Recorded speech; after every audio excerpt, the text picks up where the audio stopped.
น้องอายุเท่าไหร่แล้วก็21 ปี21 ปีเนาะแต่ว่ายังบ่เคยมีครอบครัวนั่นล่ะยัง อืมผู้บ่าวสิเข้ามาโอ้มาลมน้ำนี่เพิ่นเคยมีอดีตมาก่อนเลยซะ ก็ลองมาลงกันเบิ่ง ทั้งน้องก็มักหักคิดว่าสิมักเพิ่นได้อยู่บ่น้องล่ะ มันจะขึ้นอยู่กับเฮาลมกันหั่นนะ อืม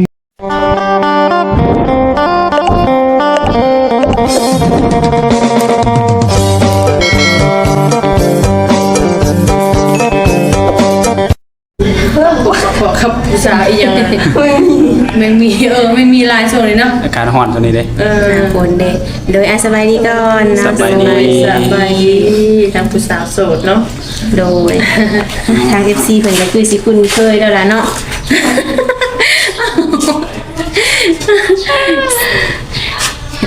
น้องอาดีแม่นแล้ววะ โดย โดดนานเติบที่ว่าเอื้อยก็บ่ได้แวะเวียนมาหาเนาะ โดย เป็นอะไรมื้อนี้คือว่าอย่าออกมาถ่ายคลิปอีกหั่นนะน้องละ ลายเก่าเฮามันหลบ สนใจ ออกมาชี้แจงออกมาแจ้งให้ FC ได้ฮู้เนาะโอ้ตอนนี้ดินได้ใหม่แล้วบ่ แม่โอ้ ไปได้ๆหลังจากร้านบรินบ่ได้แล้วบ่มีคนลมคนคุยบ่บัดนี้ บ่มี แต่ว่าก่อนไลน์จะมีปัญหาเนี่ยมีอยู่แม่นบ่ ก็มีอยู่ อืม โดยก็ได้ว่าต้องให้บอก FC เพิ่นใหม่เนาะบางทีคนที่คุยอยู่เพิ่นอาจสิคิดว่าทางน้องอาดิงไปไสเด้เนาะ แม่ ก็พูดดีได้แหละทุกคนได้คลิปนี้ก็คือทางน้องเพิ่นก็ออกมาชี้แจงหรือว่าบอกข่าวดีแหละเนาะ แต่ว่าสถานะของน้องนี่ยังโสดบ่ โสด โสดแท้บ่ คนที่เคยคุยกันได้ซั่นอยู่ในระหว่างใดซั่นน่ะ กำลังคุยกันจะคุยกันไปแล้ว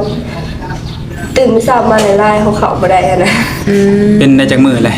แต่โดนเหรอ2-3 ทิศนี่ล่ะ โอ้ โอ้โดนตื่นได้นี่นะหาก็ออกมาบอก FC เพิ่น แม่ ออกมามื้อนี้น่ะคือออกมาชี้แจงซื่อๆบ่เลยสิออกมาเปิดใจเลยนี่นะ ทั้งสอง ทั้งสองเลย ทั้งสองซะเนาะ เพราะว่ายังโสดอยู่เนาะก็ยังเปิดใจอยู่ โดยจากแบบนั้นแหละทุกคนเนาะการบนออกมาในมื้อนี้ก็แจ้งทาง FC เก่าแล้วก็ยังต้อนรับ FC ใหม่อยู่เนาะ โดย อืม โดยผู้บ่าวผู้แพ้วสิเข้ามาโอบมาล่มนี่นะอายุเพิ่นประมาณเท่าใดน้องละ คือเก่ามาแล้ว คือเก่าบ่ แม่ ต้องบอกสักหน่อยเผื่อ FC คนใหม่ แม่นจำบ่ได้ อัน เล นี้ ยเนาะ อันนี้คือเราถามให้ FC คนใหม่นี่นี่ ก็30ขึ้นไป 30 ไป ไปเออ พอห้างพอหมายยังได้คือเก่าทำได้คือเก่าบ่ โดย น้องอายุเท่าไหร่แล้วก็ 21 ปี 21 ปีเนาะแต่ว่ายังบ่เคยมีครอบครัวนั่นล่ะ ยัง ผู้บ่าวสิเข้ามาโอ้มาลมน้ำนี่เพิ่นเคยมีอดีตมาก่อนเลยซะ ก็ลองมาลงกันเบิ่ง ทั้งน้องก็มักหักคิดว่าสิมักเพิ่นได้อยู่บ่น้องล่ะ มันจะขึ้นอยู่กับเฮาลมกันหั่นนะ แบบว่าการสื่อสารของเฮานี่มันจะตรงกันบ่เห็นบ่ โดยบ่แน่ได้นะเพื่อเฮาลมเข้าใจกันเนาะ แม่นี่ คันว่าเพิ่นแบบมีลูก 2-3 คนแบบนี้ก็บ่ได้ติบ่ จักสิว่าได้ก็ลองทักมาลงกันลมกันบ่อีหยังมันน่าบ่ได้กัน บอกกันบางเถื่อลมกันไปแบบเงียบ นี่อยู่บ่แบบนี้กัน มี เอา นอกบ่เงียบหรือว่าทางอันเพิ่น เขา เงียบ เงียบ โอ้ โอ้ทางผู้บ่าวเงียบไป แม่ แบบเพิ่นบ่ได้บอกหยังบ่ก่อนสิเงียบแบบนี้หั่นน่ะ เถื่อเงียบไปเลย โอ้โดยที่ว่าบ่บอกบ่กล่าวหยังเนาะ แม่ ก็เลยงงเด้เนาะ แม่ ว่าจะเพิ่นเป็นหยังคือบ่บอกเฮาแน่ แต่เพิ่นก็เป็นผู้ใหญ่อยู่บ่ แม่เป็นเพื่อนเป็นหลายกว่า อายุหลายกว่าแล้วเนาะ แม่ อ่ะก็ ก็มีแต่ว่าต่อไปนี่ก็สู่ระบบมักบ่ฮักก็ให้บอกกันดีๆเนาะ ให้บอก เออหรือว่าอ้ายบ่ลมต่อเด้อเด้ออีหยังแบบนี้ก็ว่ากันไปเนาะ โดย เฮาแชร์แบบบ่มีความหวังขนาดนั้นล่ะคนที่ว่าเคยโอ้เคยร่วมกันอยู่ๆก็เงียบไปมันก็รู้สึกใจหายอยู่ได้เนาะ โดย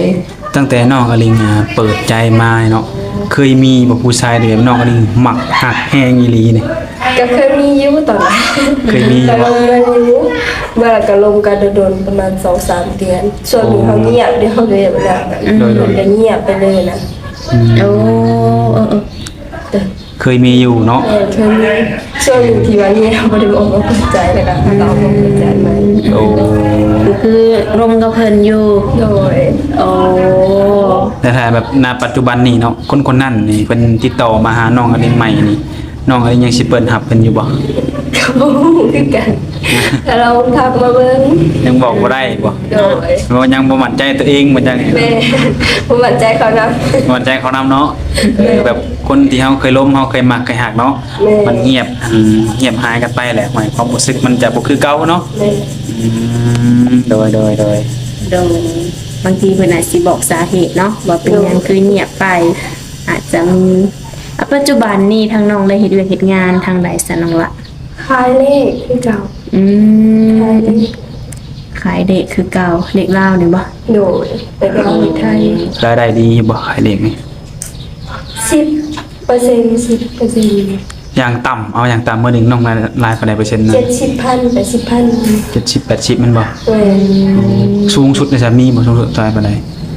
บางเทื่อแบบขายมีแต่หา600,000หนึงก็มีแต่50,000 60,000หนึง โอ้ แม่เลขหลายเนี่ยมีนะ ไม่เลี้ยงหลาย แม่นอยู่เนาะโอ้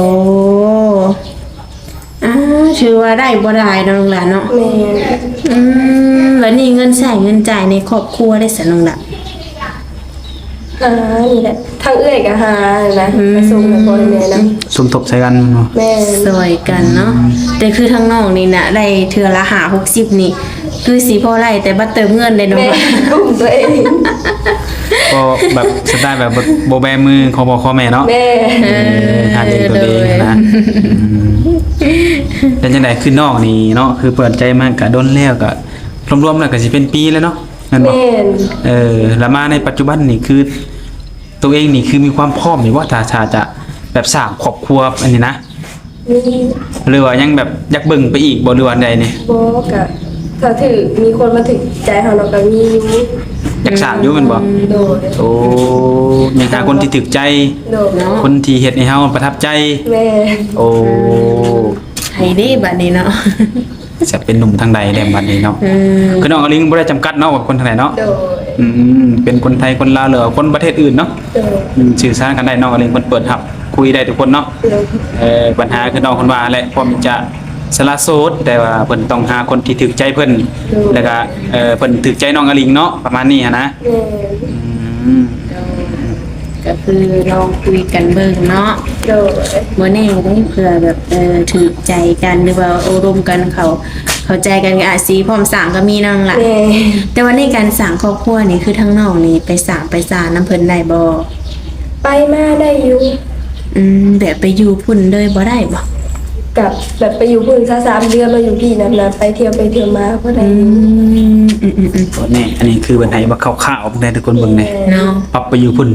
อยู่ดีกินดีสบายเนาะมีงานเฮ็ดธุรกิจของตัวเองหอยอย่าลืมบ้านเกิดบ่ได้นี่ เนาะ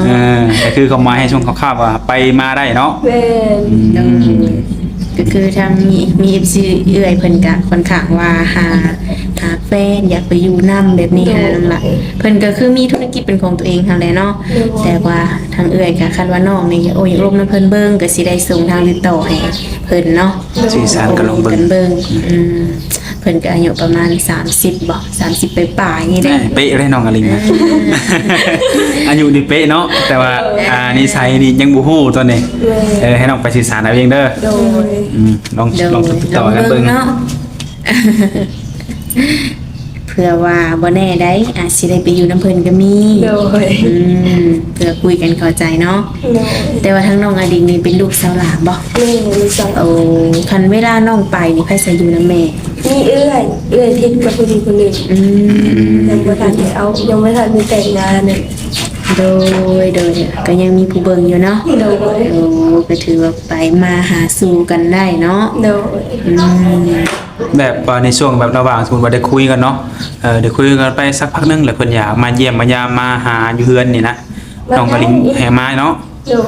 มากันแต่แบบนัดกันก่อนให้เสร็จบอกว่าแบบมาเซอร์ไพรส์บ่เห็นเราได้จ้ะ เนาะ ก็คือเขาหมายก็มาได้เนาะ โดย บางทีเพิ่นอยากมาเบิ่งตัวจริงว่าตัวจริงเป็นใดๆเนาะคือกับในรูปในคลิปบ่ประมาณนี้นะ แม่น แต่ว่าน้องอลิงนี่โบน่าเป็นโสดมาฮอดเท่าทุกมื้อนี่เนาะ ก็มีอยู่บางส่วนมันก็มีบางส่วนมันก็บ่มี ก็คือน้อง เราคือเจ้าผู้ ผู้จบ งาม ผู้งามเนาะเป็นคนที่แบบผิวพรรณนึงก็ขาวหั่นนะ โดย น้องตกลงน้องเป็นแบบเลือกบ่หรือว่าใดๆเนาะ โบคือว่าคือเขาเว่าแหละบางส่วนมันก็มีบางส่วนมันก็บ่มีคือจะมีหลายลายมันก็หลบลายเก่า เป็นเบอร์ไทย แต่ว่าผู้บ่าวแถวบ้านนี่ได้เอาน้องหลา ยังบ่มี ยังบ่มีไผเข้ามาจีบบ่เด้อ ก็มีอยู่หักยังบ่ถึงใจ อืม สไตล์แบบ มี เนาะ อะไร มีเนาะ มีอยู่ เออ มีอยู่คนเข้ามาไปเข้าไปจังเขาไปเบิ่งอยู่ เขามาเฮาแต่เฮาบ่ยังบ่ถึกใจเขาเฮายังบ่มักเขาในปานนี้นะ ก็มาเบิ่งอยู่เขาก็เอ้าเขายังบ่มัก โอ้ กันสิให้แบบว่าเขามักเฮาฝ่ายเดียวแต่เฮาบ่มักเขานี่ก็มันก็ไปบ่ได้อีกตัวนี้ก็เนาะเกิดว่า โดย ต่างคนต้องมักกันว่าซั่นซะเนาะ โดย หาคนถึกใจทุกคนเนาะแล้วเฮ็ดจะได้จังสิถึกใจน้องกะลิงเอ้าสิซะไป เนาะ มันก็ขึ้นอยู่กับเขาลมกัน โอ้ยังบอกบ่ได้บ่ออกสื่อบ่ได้บ่เออ เรามาลมเบิ่ง เอ้า บางทีต่างคนต่างถึงใจกันดี เนาะ งานนี้ซัน FC บ่ต้องสื่อสารเอาเองแล้วแหละ โดย พี่น้องบ่ามีหยังก็มาคุยกันลองเบิ่งเนาะ โดย น้องกะลิงมันสิบอกเป็นการส่วนตัวว่าเฮ็ดอะไรจังสิถึกใจน้องเพิ่นจังสิได้ใจน้องเพิ่นเนาะ โดย ก็ตามนั่นแหละทุกคนเนาะตามที่น้องเพิ่นว่านั่นแหละคือน้องเพิ่นเป็นจบผู้งามเคยโอ้เคยล้มอยู่แต่ก็พอได้คุยแบบสักพักมีความรู้สึกแล้วเบิดมีปัญหามาอีกแล้วเนาะ โดย ก็อย่างล่าสุดนี่เบิดลายลิ้นบ่ได้นี่ต้องเปลี่ยนลายใหม่นี่ โดยคันว่าทางนมๆคนที่ว่าเคยโอ้เคยล้มคันว่าเพิ่นบ่เบิ่งคลิปนี่ก็ถือว่าเพิ่นบ่ฮู้ได้น้องหล่ะเนาะ แม่ อาจจะแบบว่าน้องอดิงไปไสคือติดต่อหยังบ่ได้แบบนี้ โดย อาจจะมีเนาะโดยแต่ว่าเรื่องรูปร่างหน้าตาเพิ่นก็บ่ได้จำกัดบ่ ก็ปกติก็บ่ได้จำกัดนั้น โดยหน้าตาพอเขาวัดเขาว่าได้ก็ถือว่าผ่านเนาะ คนขาวคนดำก็ได้บ่คือน้องเป็นคนขาวน้องนี่บ่ได้ซะ ก็เคยลมอยู่แบบนี้ก็ลมกันอยู่ โอ้ แต่ไม่มีคนกลับมาลมนะ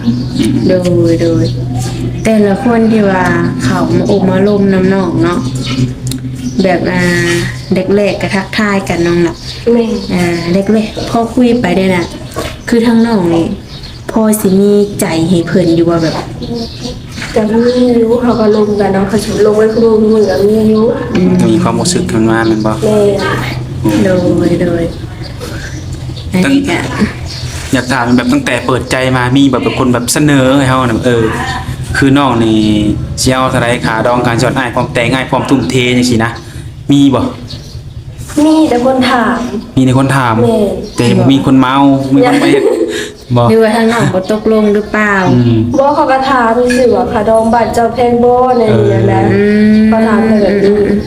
ดู ถามซื่อ แม่ ๆถามความอยากฮู้บ่ฮู้ไปแล้วหนาวก็จังเนาะ ย่านตื่นขาดองน้องเคยบอกอยู่บ่ซะ เขาก็บอก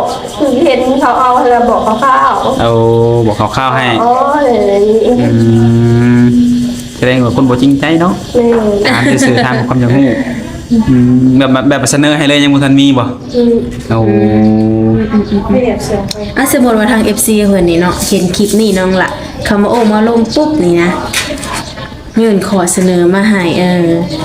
คบหากับอ้ายได้บ่อ้ายสิดูแลแต่ว่าอยากไล่ไปอยู่นํแบบนี้หันนะทางน้องสิโอเคบ่ มันก็อยากให้มาลงกันก่อนนะ เอา ต้อง เค ล ย ง มี ก่อน ค อี น ก รอเลยนี่ เคยมี เคยมีเมื่อไหร่ก็เขาก็เงียบเลย โอ้ เคยมีอยู่ช่วงหนึ่ง โนโดยแต่เพิ่นก็เงียบไปเนาะ แม่ โอ้ เอาแบบสไตล์แบบน้องอันนี้เจอมาแล้วเนาะแบบคนที่เขามาเป็นรูปแบบใดเนาะ แม่ อืมน้องอลิงเลยครั้งนี้ถ้ามีนี่ก็อยากใช้เวลาเนี่ยจักหน่อย แม่ ก่อนจะตัดสินใจเนาะ โดย ที่ผ่านมาก็คือเป็นผู้เทียนให้น้องเพิ่นเพิ่นว่า โดย ช่วงนี้อยากระแวงเนี่ยจักหน่อยแล้วเบิ่ง โดยจังได๋ก็ไม่ได้ว่าให้ข้างนอกนี่คุบพ่อเนื้อคู่เนาะน้องหลานเนาะ โดย เพิ่นไหนที่ว่าอยากลมมานำก็มีได้ให้เพิ่นแม่นบ่ล่ะ โดย มีแต่ได้อย่างเดียวบ่ มีไลน์มีแอปมีเฟซบุ๊ก แจกเลยบ่ทั้ง3บ่ โดย โอ้ ส่วนมากนี่ผู้บ่าวจะมาทางไหนส่วนหลายเฟซไลน์นี่ไลน์บ่ อืม ทางเฟซนี่จะบ่ค่อยมีแม่นบ่ แม่ อืม เป็นหนุ่มทางใดแสนละหลายที่สุด ฝั่งไทย อืม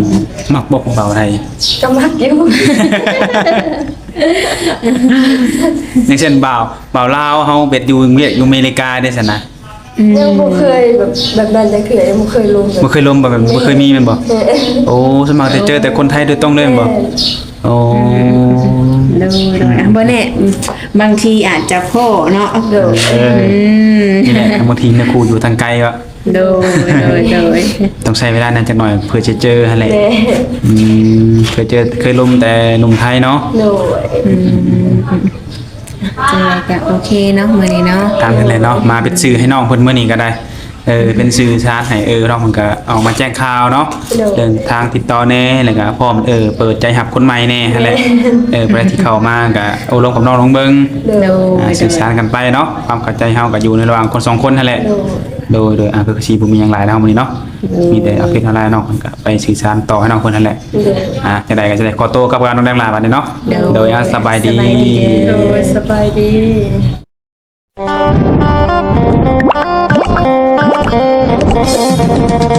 Thank you.